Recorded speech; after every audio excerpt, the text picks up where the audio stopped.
حاجی دا ورور سوال کړی دی او دا هم ډېر قیمتي سوال دی او د دین هر سوال قیمتي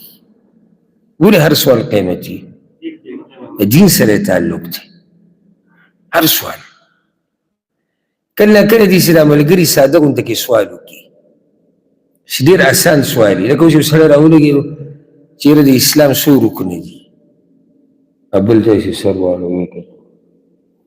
بد سپین مې پړسولي مړه داسې سوال دی او سوال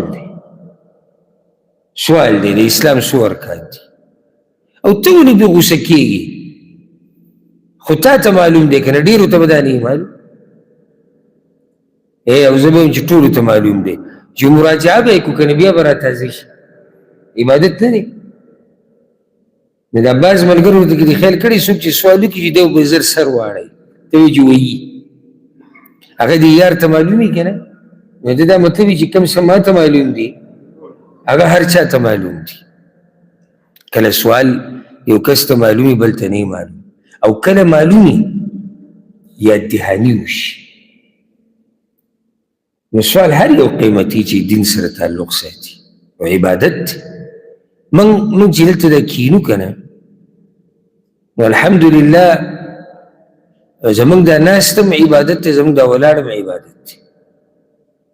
دا سوال سائل چې سوال کوي دا هم عبادت دی او دا جواب چې ورکړی کېږي دا هم عبادت دی بیا تاسو چې اورئ دا هم عبادت دی سبحان الله ټول اجر په اجر کې اجر او اجر په دې تجارت کې هېڅ تاوان نشته